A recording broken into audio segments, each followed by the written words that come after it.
Siamo alla seconda puntata del nostro viaggio a Camugnano, un posto instagrammabile.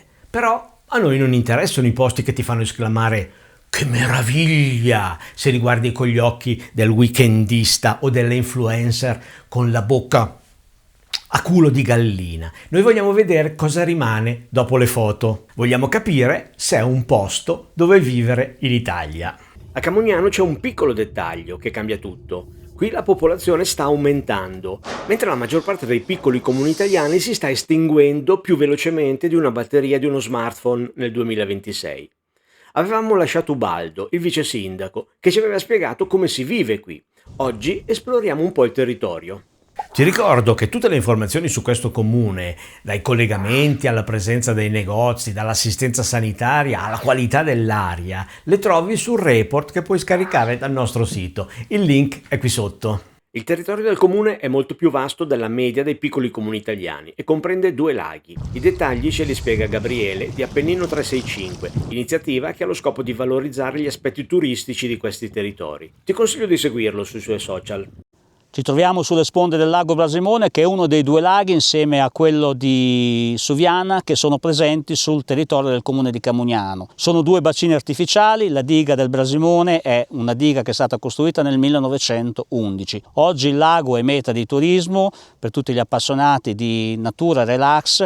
Qua dietro abbiamo un'area sosta camper che nel periodo primavera estate è molto frequentato. Questi sono laghi che hanno grandi potenzialità turistiche. Adesso percorriamo una decina di chilometri e andiamo a vedere l'altro lago. Ci troviamo sulle sponde del lago di Suviana, in fondo vediamo la diga costruita e inaugurata nel 1932. Questo è un bacino che nacque allora per creare energia elettrica che serviva ad alimentare la ferrovia direttissima. Oggi è diventato un luogo prettamente turistico ed è la meta ideale anche per tutti quegli sportivi che vogliono praticare sport acquatici come la canoa o, come possiamo vedere, anche il windsurf. Il lago di Suviana e il territorio meritano molto, quindi vieni sul territorio e vieni qua sul lago di Suviana a goderti le bellezze che questo lago e tutto il territorio hanno da offrire. Sicuramente sono belle zone turistiche, attrezzate e ben tenute, però sono anche a disposizione di chi abita in zona. Anzi, contribuiscono a migliorare la qualità della vita di chi vive qui. Tra le varie frazioni che fanno parte del comune si possono trovare zone molto interessanti. Ecco, qui siamo al borgo del Poranceto, un borgo di case in pietra, abitate da qualche famiglia durante tutto il periodo dell'anno e da altre durante i fine settimana e il periodo primavera-estate. Per trovare una casa dove abitare in queste frazioni, l'unico modo è andarci e parlare con la gente del posto, perché online non trovi niente e oltretutto le frazioni sono parecchie. Qui siamo all'interno del castagneto secolare del Poranceto, questo è un polmone verde del nostro territorio. Alle mie spalle potete vedere il Museo del Bosco del Poranceto, che è aperto durante i fine settimana di primavera ed estate. Adesso siamo saliti alla chiesa parrocchiale di Bargi, dedicata ai santi Giacomo e Cristoforo. È una costruzione che domina l'abitato di Bargi. Da qui si può vedere il paese di Bargi, il lago di Suviana e anche il paese di Baigno. Quando visito posti come questi non posso fare a meno di pensare a come può sentirsi chi lascia una grande città e si trasferisce qui. Immagina aprire le finestre al mattino e trovarsi in mezzo a panorami simili, anziché avere il traffico e il rumore e la polvere e la schifezza e i problemi sotto casa. Un'altra frazione con una vista spettacolare sul lago di Suviana è Stagno. Questo borgo ha un fascino particolare ed è molto apprezzato. Non sono però riuscito a sapere quante persone ci vivono stabilmente. Se conosci il posto, fammelo sapere. Ecco, continua il nostro viaggio nel territorio del comune di Camugnano. Qui siamo a Stagno, che è un bellissimo borgo sulle sponde del lago di Suviana. Qui alle nostre spalle abbiamo la chiesa parrocchiale dedicata a San Michele Arcangelo. Questo è un borgo che è abitato da diversi abitanti per tutto il periodo dell'anno, e poi durante il periodo estivo chiaramente c'è il ritorno di tutti quelli che sono gli abitanti originari del luogo, che si sono trasferiti nelle città e qui ritornano chiaramente per passare il fine settimana e il periodo estivo. Molto attiva è anche la Proloco, che organizza molte manifestazioni durante il periodo estivo. Questa chiaramente è la parte bassa del borgo, qui c'è il famoso quercione, questa pianta di quercia. Chiaramente qua le abitazioni sono accessibili solamente a piedi, le macchine, le auto possono essere parcheggiate su nel piazzale davanti alla chiesa e al cimitero.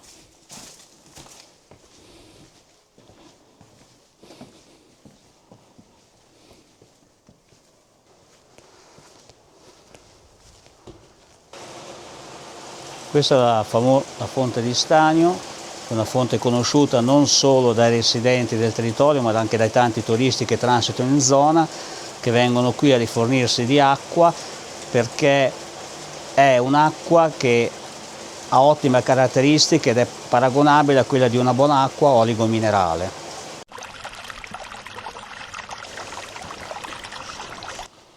Questo è un borgo nel borgo, siamo sempre a Stagno. Proseguendo dalla parte opposta a dove ci stiamo dirigendo si raggiunge anche il borgo di Chiapporato, che è molto conosciuto, è un borgo che è stato disabitato per anni. Adesso un gruppo di ragazzi volenterosi stanno cercando di ripristinare quello che è rimasto del borgo. Ecco, è un borgo che vale veramente la pena di visitare, molto conosciuto.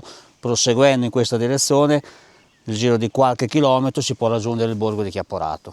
Comunque qui il rumore che si sente è solo quello dell'acqua. È sicuramente un posto interessante.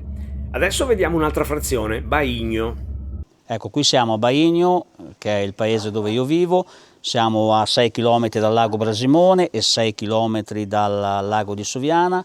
È un paese che ha 200 residenti circa tutto l'anno, poi un paese che vive durante il fine settimana e durante il periodo estivo, con tutte le persone che ritornano al paese per il fine settimana o per le vacanze estive. È un paese attivo, tanti giovani, è un paese come tutta la zona che è ancora un'isola felice praticamente, dove si vive bene e soprattutto dove c'è un grande senso di sicurezza. Faccio sempre questo esempio: io andavo a scuola 40 anni fa e avevo un grande senso di sicurezza, non avevo problemi che qualcuno mi potesse fare del male. Oggi, a distanza dei 40 anni, è cambiato il mondo, ma qua ancora i bambini possono camminare per strada, possono camminare anche da soli, senza avere timore che qualcuno gli possa fare del male o li possa infastidire. Quindi questa è una grande opportunità, soprattutto per quelle persone che cercano un luogo, un territorio dove vivere. Ecco.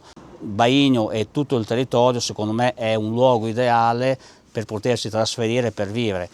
Tante case sono a disposizione per essere acquistate o affittate, perché proprio il territorio merita di essere preso in considerazione, merita di essere sviluppato. Ecco. Beh, tranquillità assoluta, non c'è che dire. E se pensi che hai tutto il territorio che ti ho fatto vedere a portata di mano, vale la pena di prenderlo in considerazione. Nel prossimo video ti farò conoscere anche 2 persone che si sono trasferite qui con le loro famiglie. Tutte le informazioni sulla vivibilità di questo territorio, dai collegamenti ai servizi, dai prezzi delle case alle opportunità di lavoro, le trovi nel report che puoi scaricare dal nostro sito. Il link è qui sotto. Sul sito puoi trovare anche tutte le informazioni sugli altri piccoli comuni che abbiamo già analizzato per trovare i posti migliori dove vivere in Italia.